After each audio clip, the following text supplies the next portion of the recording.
Hey everybody, it's Daniel, one of the members of the Caves and Drakes cast and the DM for season 1 of our live play podcast, where you can find wherever podcasts are found. This video is in response to an idea that kind of came up in our Drunken Drakes episode 2, our 5e essentials. I mentioned lightly where I think 5e is best, what books are best, and how I would kind of mash a few books together to kind of create a campaign.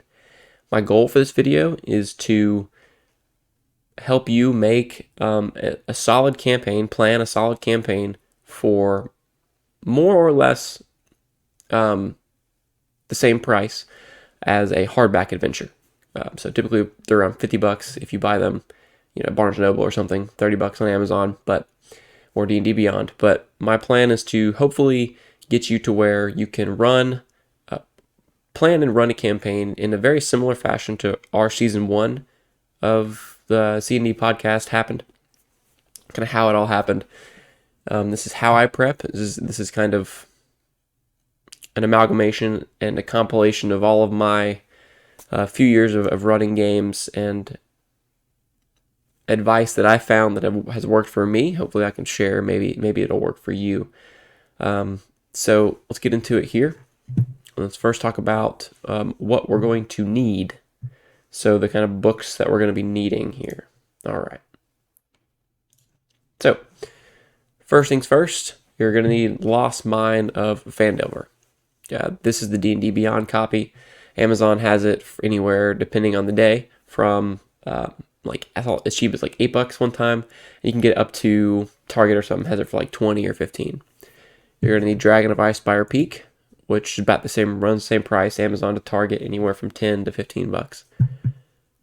And then a new one actually is a PDF you can find on DriveThruRPG or DM's Guild, I guess. Minskin and Boo's Journal of Villainy, which is a charity book they put out, Wizard of the Coast put out on DM's Guild not too long ago, a couple months ago at this point. And then we're going to go through a kind of how I revamped the 3 books, put them together. I will put this file, this kind of prep file, in the description below, as well as links to how to get all these books as well. So let's see here. Altogether, just as a recap, you buy them all from Amazon. Obviously, Minskin Booze is only on DM's Guild. It's also only available for PDF or print on demand, which isn't awesome, but it is what it is. I have it printed the PDF copy. It's on my bookshelf back there, but it's about $20. I think it's $20, but it goes to charity, so that's kind of nice. So if you all in all buy it, you're looking at less than a hardback at the moment. If you cheapest prices from Amazon, 10, 10, and 20, so it's about $40. One of the biggest problems I have with the hardback adventures, and I have a lot of them, a lot of the adventures, not a lot of the problems with the books, but one of the biggest problems that I have with them is that it's a lot of adventure and not a lot of how to run it, and not a lot of honestly usable adventure. A lot of it, if the players decide to go left, it's all right. There's even a comment in Descent into Avernus, which has kind of become infamous, where it's like, if the players don't go this way, kill them. Not necessarily good advice. So let's get into it here, talking about how we can use these books. I'm going to reference 2 things here, the initial action and the driving force. So to run a game, in my opinion, all you really need is a place to have adventures, a initial action, something to really hook them in at the start, and then a driving force, something that can continuously point them in a direction towards adventure. Without the initial action, the campaign doesn't start hard, doesn't start really go anywhere at the start. Without the driving force, it pitters out pretty quickly. And the hometown I really want to use is, we're going to use Phandalin, obviously, because both of these adventures kind of work through Phandalin. But the big idea for a hometown is they're going to keep coming back here. multiple times for a long time, so you can really get NPCs. That way you don't have to have NPCs that they really love and enjoy, and that you don't have to keep making up an innkeep's name every session, because that gets obnoxious after you do it for so long. One of the things that I mentioned in a couple of the podcasts and in the season 1 of campaign, Three Realms campaign, season 1 of the podcast, is this 2d6 reaction table. And it breaks down pretty easily. I didn't make this up. This is from a long time ago. First edition or something like that. But I recently found it maybe about a year ago. A couple months ago to a year. And what it is a way to change up the vibe of every encounter. So a lot of the times in the hardback books, it's like, this is the situation. Read this block of text, and here are the monsters in this room. Fight, right? It's kind of the initial, the default of 5th edition. But this really spices it up. So what you'll do is you just roll 2d6. So if we can go over here and actually we hit, let's do that real quick. So let's roll 2d6. So we got a 7. All right, which means they're neutral. Not hostile, not aggressive, they're just neutral. Party walks up in the room and like, oh, okay. They wave, but they don't want to fight. They just kind of want to do their thing, because these are living creatures. And that includes NPCs, monsters that aren't, you might say, demons or devils are immediately aggressive or hostile. You might say, a savage beast would be immediately aggressive. Or you might give them just like a -2 to their roll or something like that, which would put them in the aggressive category with that roll. If they are, something that you think generally is a friendly attitude, you might give them +2 to their roll. So you can really use this bell curve table. So 2 is hostile, 3 through 5 is aggressive, 6 through 8 is neutral, which is where the majority are going to land, all your rolls. 9 through 11 is amenable. So with some work, they could be friendly, and then 12 is like automatically friendly. You don't have to do that for all NPCs, and this might not be. This is another way to be like changing the flavor of reoccurring NPCs as well, because if you roll on this, they're obviously not hostile towards the party if the party already knows them as their friend, but they might be having a bad day. That could flavor it, and or if they're rolling a 12, they're having a great day. They want to throw the party 5 gold just because. If they're hostile, maybe they're having a bad day and the party can help them with their problem, whatever it is. You can make it up as you go. But that reaction table really lets you flavor a lot of what's going on in the campaign in a way that's not pre-written. As a DM, I found that the more I put emergent in play through dice rolls and random tables, I have a lot more fun versus like reading off a script. So we're going to use the Sword Coast, the Forgotten Realms, but specifically the Sword Coast as our setting, because that's what these 2 books use. The 2 adventures we're kind of mashing together. That's what they use. You can easily do this with anything homebrew. It really is easy to do. You can plop Phandalin in there, scratch off the name, or use the name, doesn't matter. We're just saying Billy, Bob, Sue, and Sally are our players. However many players you have doesn't really matter. So, in the book, Lost Man of Fandom, so this is the adventure from the starter set, right? Essentials kit, right? The starter set, which can be found on Amazon. This is the adventure from the Essentials kit, which can be found on Amazon. Both of those together gives you 2 sets of dice, quest cards, a map of the 2 maps of the region, 2 rule books, which have basic rules in them, and DM screen, pretty much. It's good stuff. If you have both of those, you can play the game. We're going to use the Lost Man of Fandom as our primary adventure, and we're going to supplement it with what we have here in Dragon of Icespire Peak.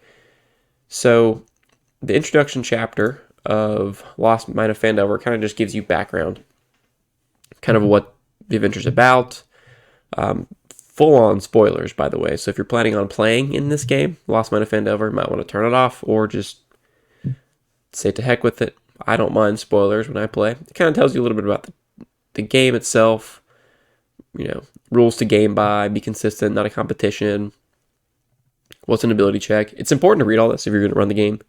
I'm going to skip over it a little bit. Here's the background. It's nice and long, but I kind of shortened it to something a little more manageable. I'm all about one-sentence descriptions. So the three Rockseer brothers, the Black Spider, and the White Dragon are all after the treasure buried deep beneath the legendary Wave Echo Cave. Your friend Gundren, Rockseer, one of the three brothers, has contracted you to deliver some supplies for him from Neverwinter to Phandalin. Again, we're using the Forgotten Realms. It could be whatever. Where he is hot on the trail looking for this cave. You will get 10 gold piece upon delivery. That's all the players need to know. Well, all you need to know. I probably wouldn't tell them about the Black Spider and the White Dragon. You would probably tell them this part, right? Your friend Gundren paid you some money to deliver some goods. That's all you had to know. That's basically what the introduction of the book says, and then it gives you an overview. It's again, read the whole book, and then chop it up, right? So you want to read both of these books cover to cover, get a they're probably like 40, 50 pages, so nothing crazy to do, and then chop it up after you get an understanding of what both adventures are about. Basically, Lost Man of Fandom, there's a mine your friend wants in the mine. There's somebody in the mine already who is this Black Spider character who is doing some stuff. And he's looking for this Forge of Spells, whatever. That comes up like once. So basically what I did to this was I said, okay, that's all fine and dandy. You have the good guys, you have the bad guys, and there's some bandits in town. Cool. But let's complicate it a little bit by throwing in this Dragon of Icespire Peak. Essentially, Dragon of Icespire Peak is a list of 9 fetch quests or location quests. Single location quests. You can run them each as their own session if they take long enough, or 2 in 1. But they're made to be kind of standalone adventures that all tie together. And the Essentials Kit comes with these quest cards that you can perforated edges, which you can tear them off and hand them to the people, your players. But it's all, again, based in the same town. And it kind of, some of them, I think even the locations overlap just a little bit. But what's cool about this is there is a part in this, there's your map, where is the dragon is basically one of the coolest things. Where's the White Dragon? All right, it's a D20 table, which is fine. Where is this White Dragon? So whenever you would go out to adventure, you would roll on this, and maybe the dragon's going to kind of come across where you are in the Lost Man of Fandom adventure, because there are a lot of the same locations. It adds flavor. What I added to this is that the dragon is also looking for this cave. So the Rockseer brothers and the Black Spider are in the original adventure of Lost Man of Fandom, but throwing in that White Dragon throws in time pressure. Somebody else is looking for it. Danger at all times. You might see the dragon flying overhead, or it might be at this location you're already at. And then as well as what was I going to say? Oh yeah, sorry, my cat wants in. Hopefully he doesn't do anything crazy.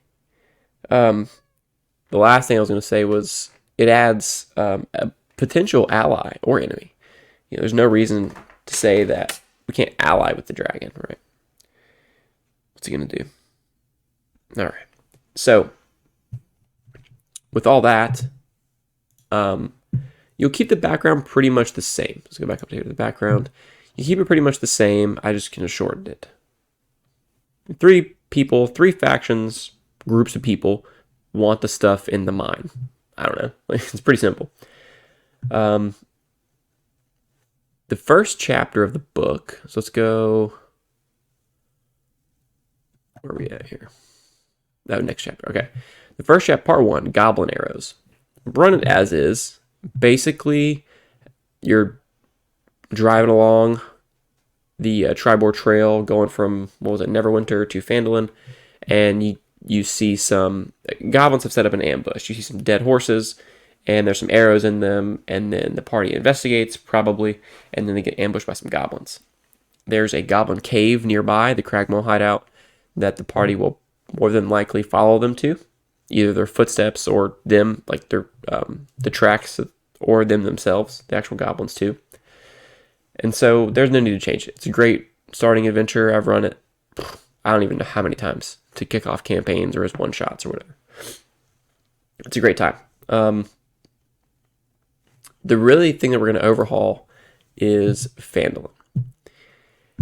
Oh boy. So, as it is in both books, let's see, Dragon of Icespire Peak, running the adventure.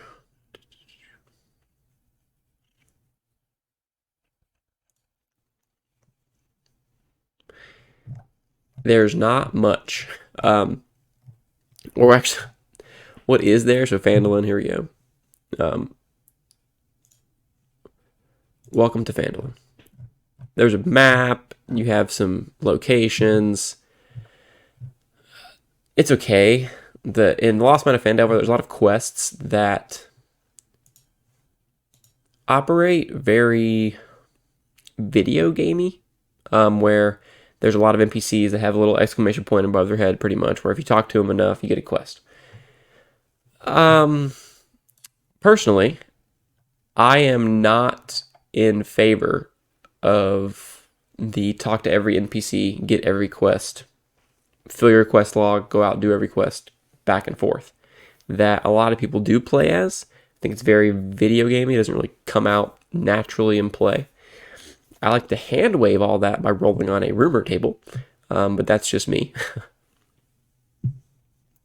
So how I would overhaul this is, instead of in Phandalin here, just to show you an example, if we go over here to like the Alderleaf Farm, there's a quest, the Druid.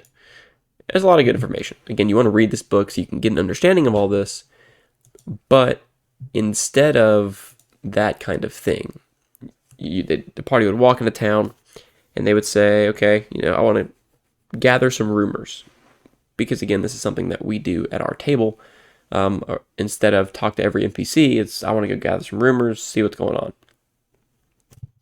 I would have this rumor table here, which has all 6 quests in this Lost Mine of Phandover shortened to 1 or 2 sentences that then kind of lead them where they want to go. So let's say the party goes into town. I let each person roll on the table, and if they repeat a result, they just either get the same rumor in a different perspective, or they they roll again. Either way. So we got a 5.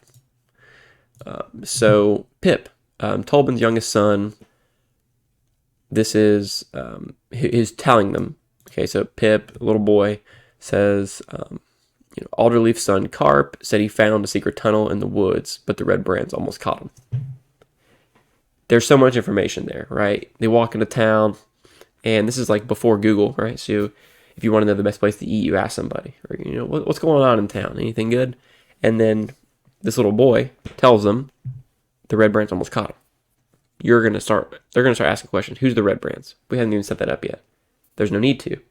The quest did it for us, right? The first person they come across, because they rolled on that, is this little boy. So you ask this little boy, what's going on? What's your favorite place to eat? Tells you this information. Immediately, we know about something called the Red Brands. Somebody called the Red Brands. Another boy, Carp, whose parent is this Alderleaf, Killeen, Alderleaf. Got to find them, talk to Carp, secret tunnel, Red Brands, all this information immediately through one interaction. Super simple. Instead of having to, have we gone to the farm yet? Okay, there's the Alderleaf farm, right? We should probably go see that farmer. Okay, farmer, what quest do you have? Instead of that, it's already in front of you. To supplement that, the rumor table, which will pretty much drive a lot of the adventure, besides the central quest of finding Gundren, you can use, shall I say, this Phandalin quest part. So, the way this kind of works in the Dragon of Icespire Peak is that immediately there are 3 quests on the job board, which I think, right? Yeah, are the first 3 quests up top on this perforated sheet. Whenever you finish 2, 3 more populate. Whenever you finish 2 more, 3 more populate. Use all of them or none of them, or don't use the job board at all. I don't like the job board because it turns into The Witcher, where you pick up every quest and you do maybe one of them, right? And you forget the other ones are there.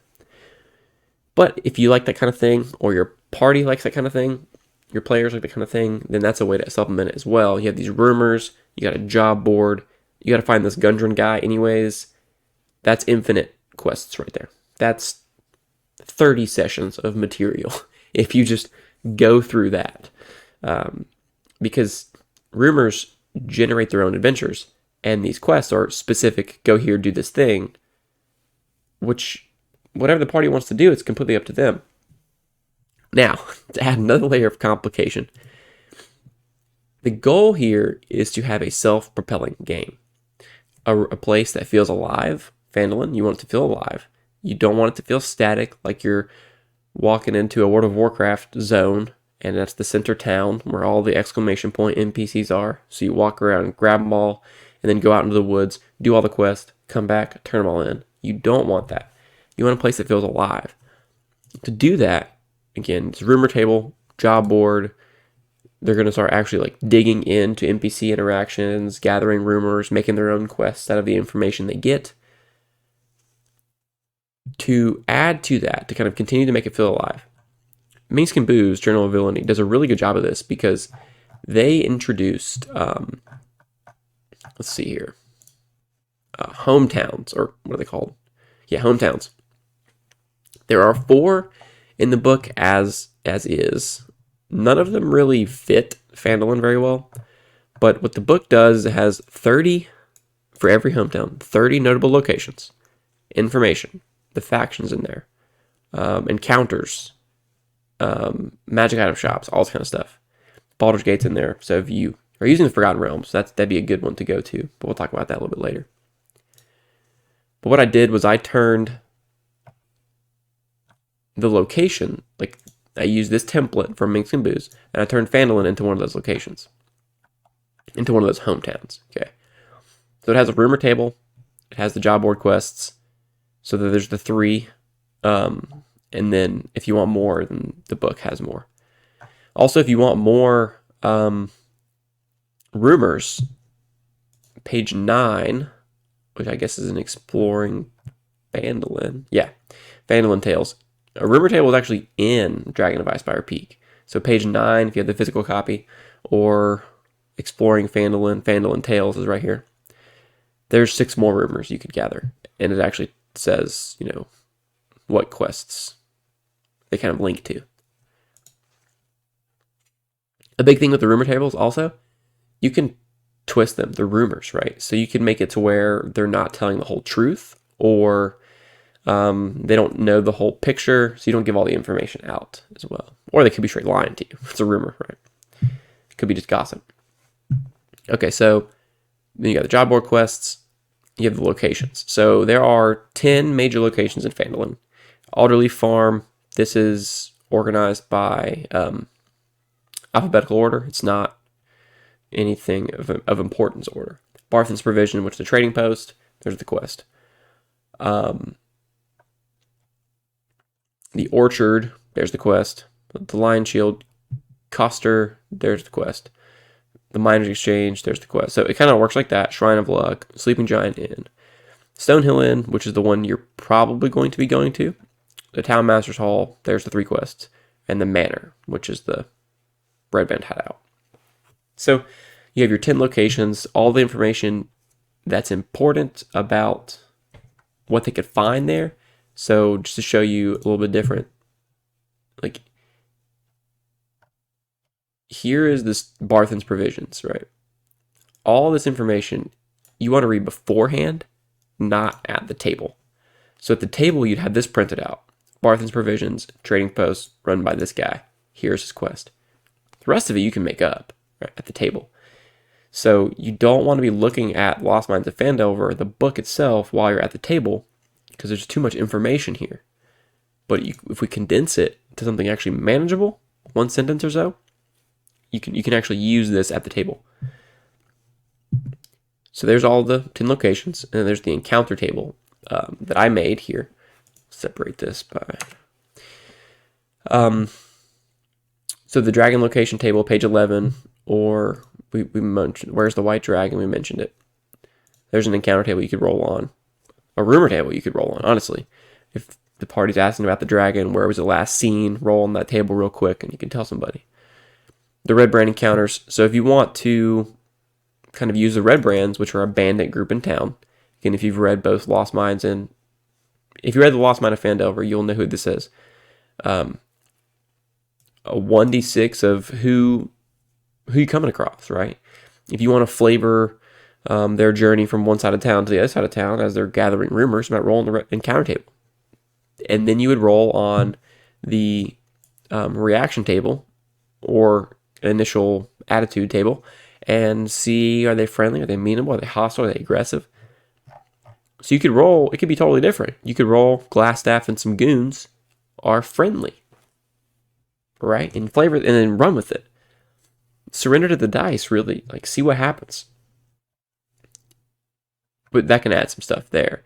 You know, one party member harassing a citizen. One per party member walking around. One per party member guarding something. So it really can add a lot. But it's simple to do, right? It's a very easy table to use. It's very easy stuff to use while you're running the game.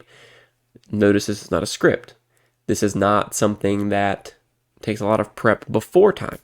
You don't roll these beforehand. You do it at the table as the party's exploring. You have enough tools to adjust on the fly.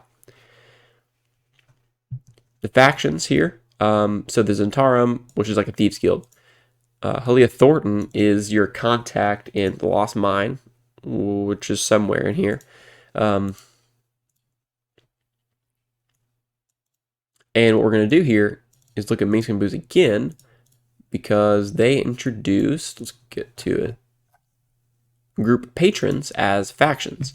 So Tasha's has group patrons being like an ancient being, a guild, whatever. Really good ones in there. You know, a sovereign, but they're not specific. Minsk and Booze used guilds and factions from the Forgotten Realms and used those same kind of template for a group patron, but turned them into factions, which is super cool. I use this in my game. In Season 1, each party member has their own faction. They all get their own perks, gather their own quests. It's pretty cool. So what I said was that the Thieves Guild, or the Zentarum, are basically kind of like the Shadow Thieves from Minsk and Booze. I don't know why they didn't just use the Zentarum since it's Forgotten Realms themed, but, you know, it is what it is. So let's go look at the Shadow Thieves real quick. All right, so page 84.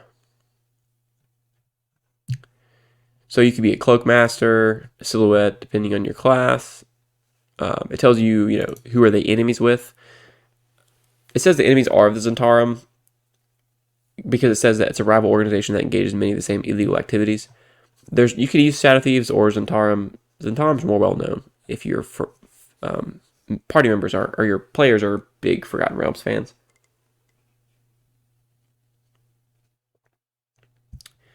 So here's a D6 quest table.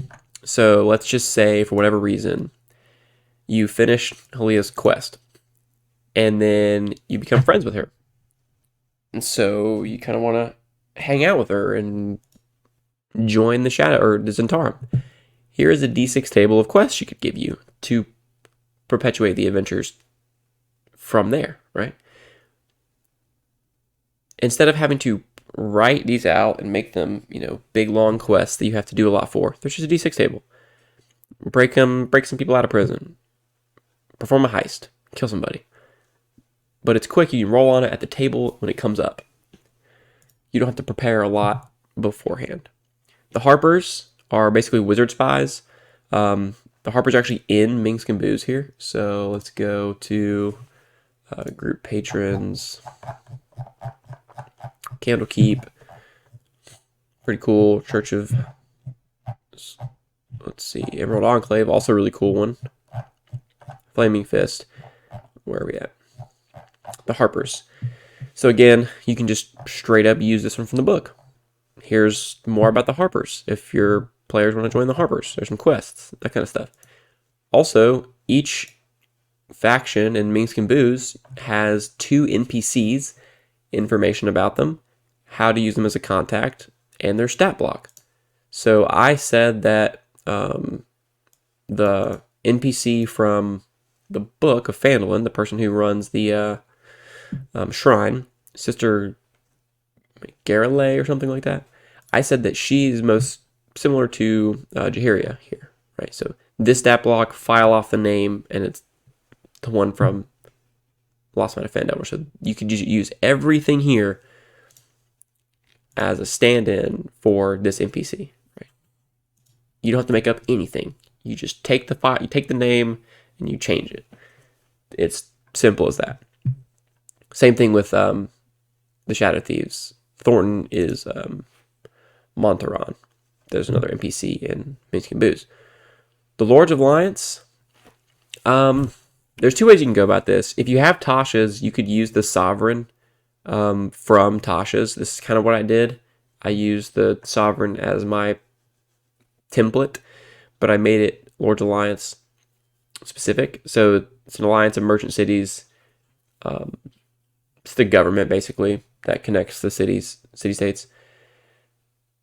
You're the You're the United Nations agent of the Forgotten Realms, basically. There's some fancy names you give your people. This is Sildar Hallwinter, who you meet pretty early on and becomes one of the most central NPCs of the whole faction thing.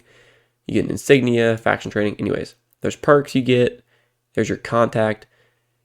You will have to use or get creative with the giving them a stat block, but you could use any of them really from any of the books and do that yourself. It's not super hard once you kind of read about this and kind of see how it might look as an example of something already done. There's 6 quests for the Lord's Alliance, and just like simply like that. Let's say Sildar becomes their best friend, and he recruits them into the Lord's Alliance, and they say yes. In the moment, if he recruits them and you're like, okay, what does that even mean? With just using the 2 books without Minsk and Booze or using this as your template here, you have to make it all up. But if you really read into the group patrons, it can kind of, again, perpetuate quests. He's a quest giver. There's 6 quests right there. Go down the line. You don't even have to roll on it, right? But 6 quests could last a year if you really wanted it to, of like actual game time, playtime. Order the Gauntlet is in Lost Mines of Phandelver. I added one called the Lion Shields, which is mentioned because this Greywind NPC is important in the Lost Mine of Phandelver book, but again, here's them.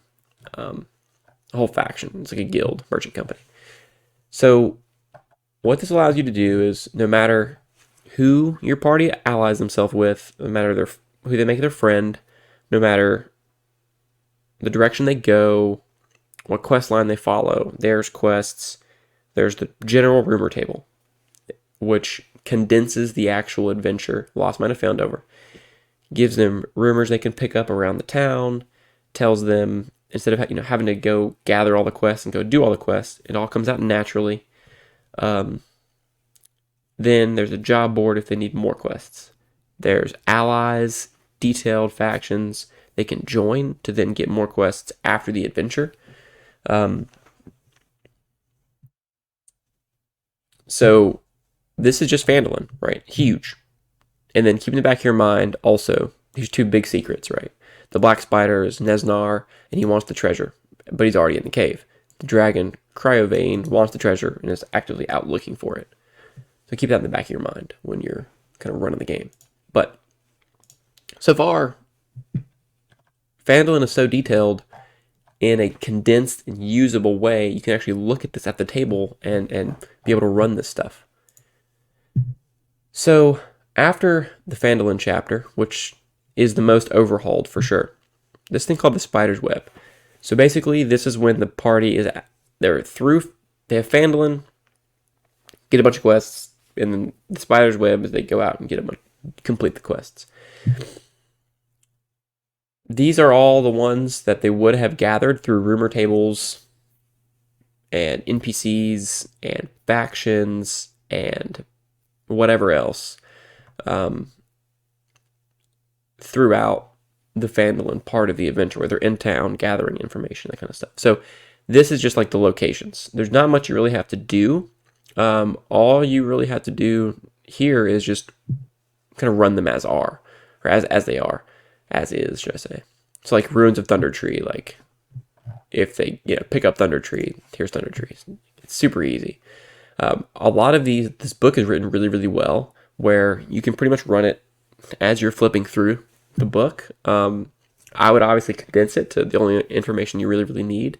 But if you like to have the book out, all these locations are just locations. They run themselves. Same with Dragon of Icespire Peak. So if we go up here, Axholm, let's just say this is the first quest.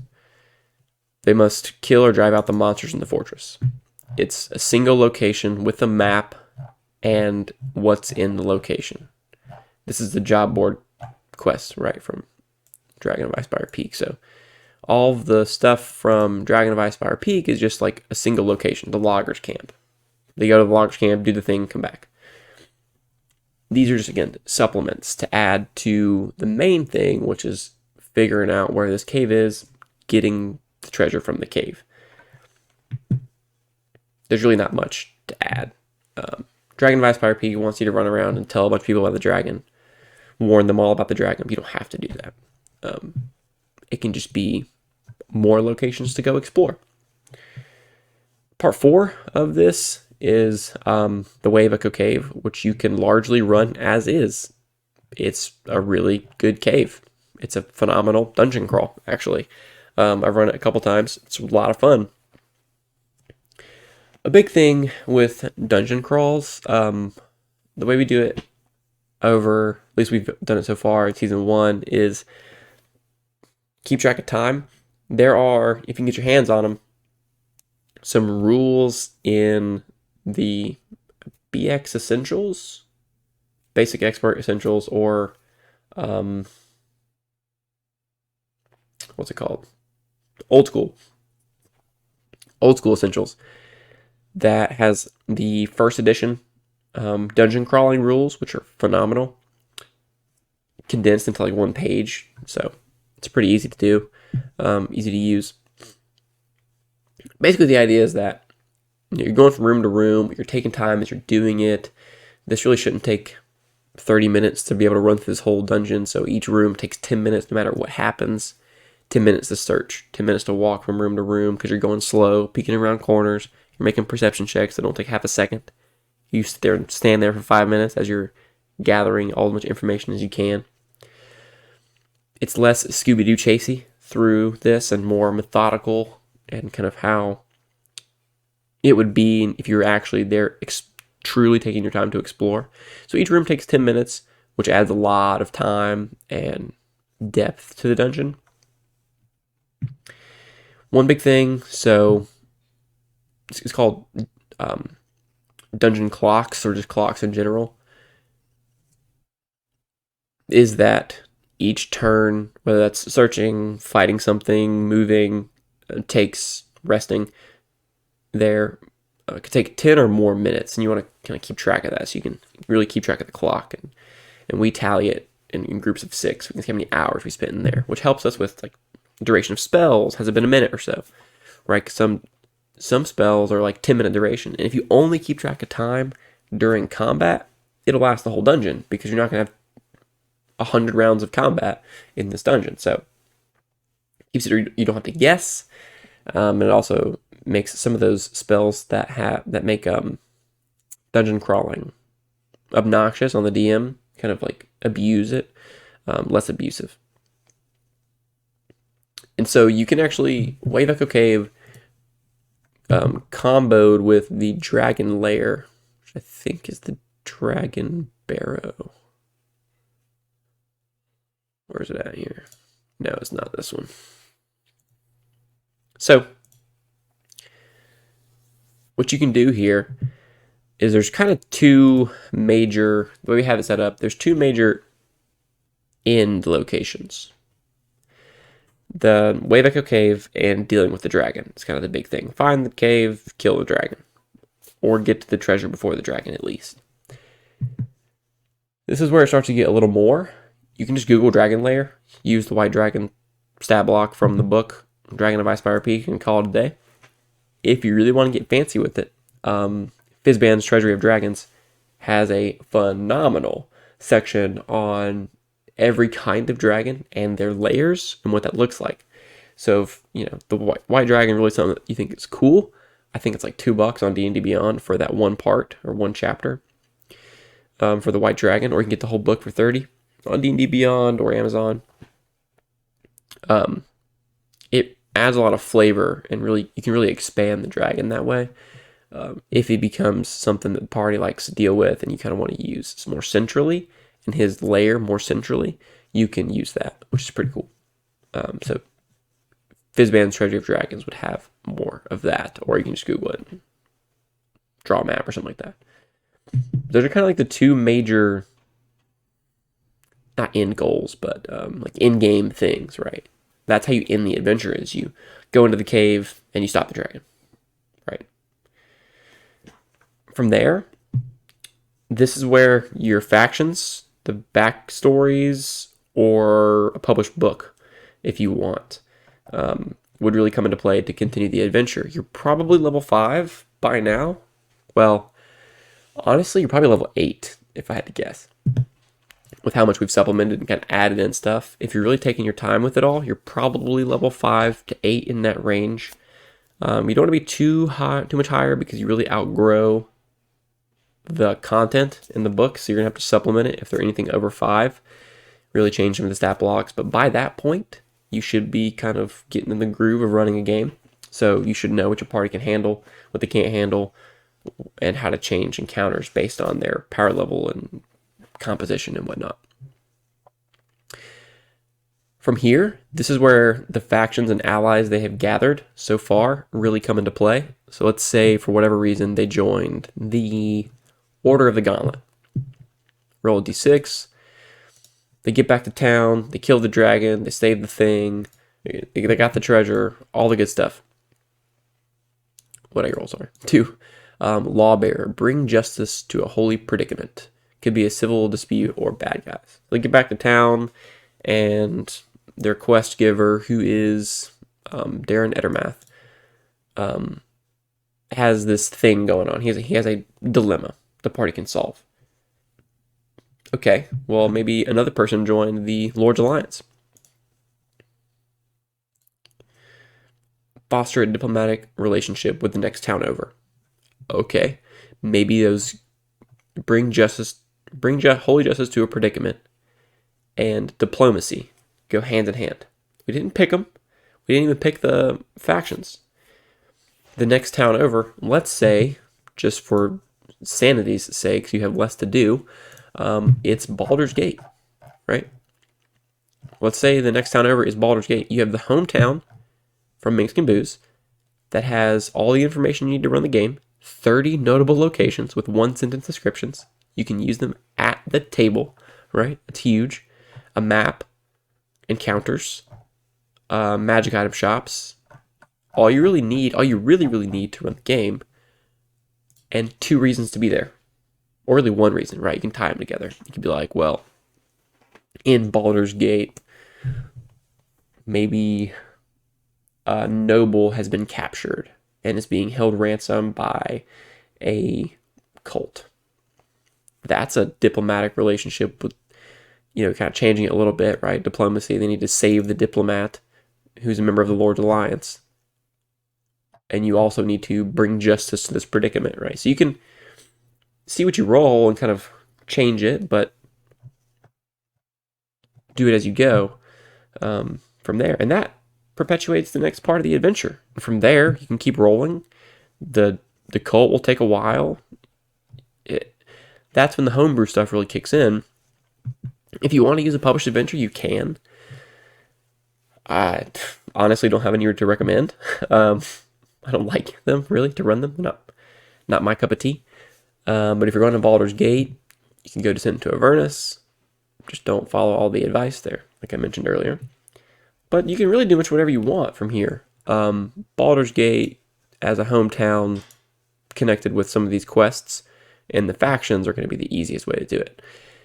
The only other thing I'll say for the video is Dragon of Icespire Peak introduced sidekicks. If you are running this adventure for one person, it's totally doable. What you would do is give them a sidekick or two. I would say two. If they are a wizard, for whatever, they make a wizard. Give them a couple NPCs to pick from in town, which could be some of the major NPCs that are already there. You just give them some sidekick stat blocks, file off the names. If they're a spellcaster, give them an expert and a warrior. If they're a warrior, give them an expert and a spellcaster, that kind of thing. Because you really need all three for 5th edition to really work. So if you're running this adventure for one person, make sure you give them the sidekicks as well. But if you've read Dragon of Icespire Peak, which you should have, if you haven't yet, go do that.